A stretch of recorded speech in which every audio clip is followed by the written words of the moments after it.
I just wanted to make a short video on memory. I know that in the spiritual circle, we're very much told to be here now.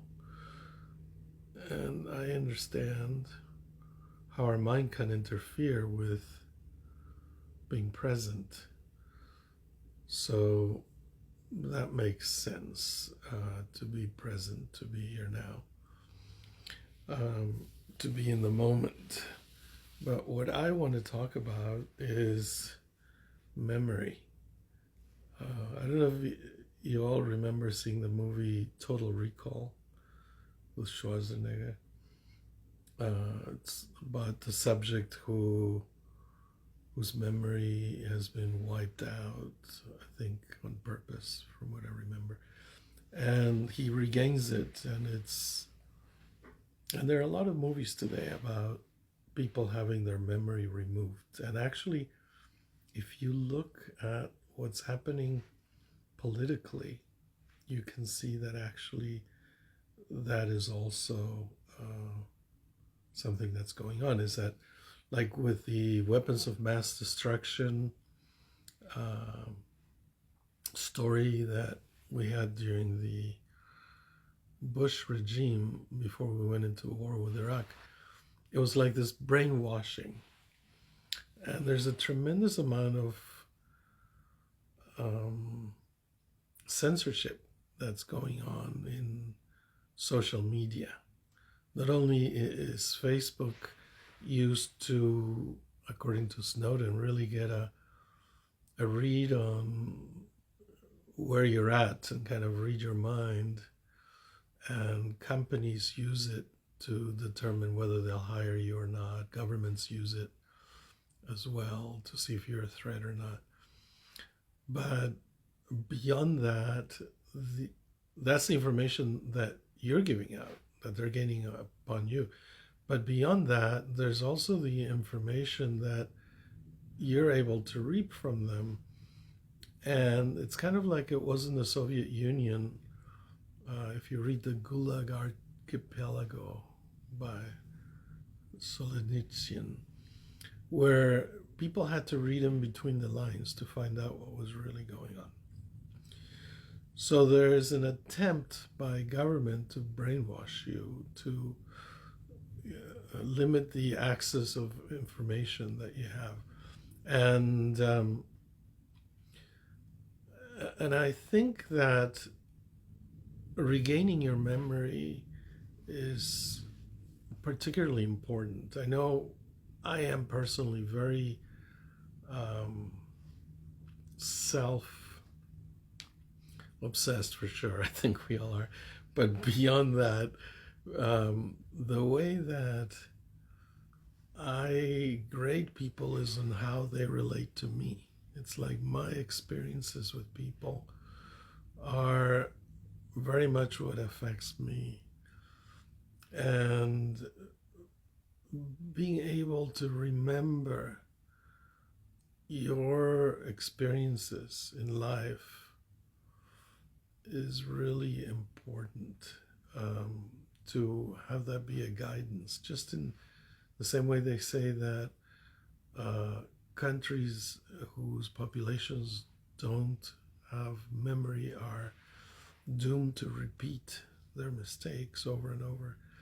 I think that for us to not um, remember clearly our own life path, we too are doomed to failure. And there are strategies to delve deeper than just your memory. I did some healing work back in the 90s, um, called body electronics, work developed by Dr. John Ray.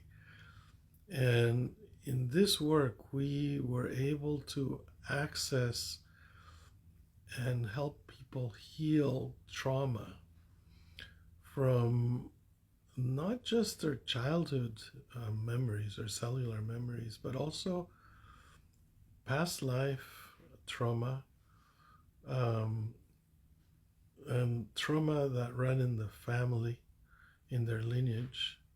And even there was one client who had abduction trauma from being abducted. Um, so cognition and memory are very closely related. And most therapies are effectual. They have effect when people are able to become cognitive, to reunite with their memories, and that explains a whole lot of things for them. So people are often traumatized when they are. I think that our, our psyche tries to divorce itself of really painful memories. It's a method of protection. Um, but I think in the right healing environment with the right support to be able to access your memories, no matter how painful, is key to healing.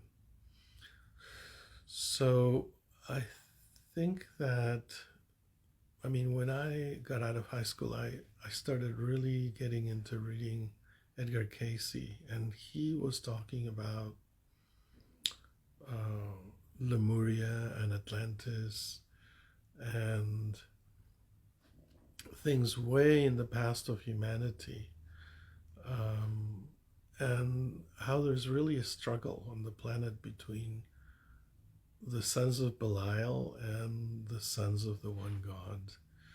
And I see this. I do see a struggle in the planet between good and evil. I see how people that ascend to power get corrupted by power, and they really sell their souls to the devil, and they're not serving people. And I think having an awareness of this is extremely helpful. I think in our own life there are really negative influences that we want to not be influenced by.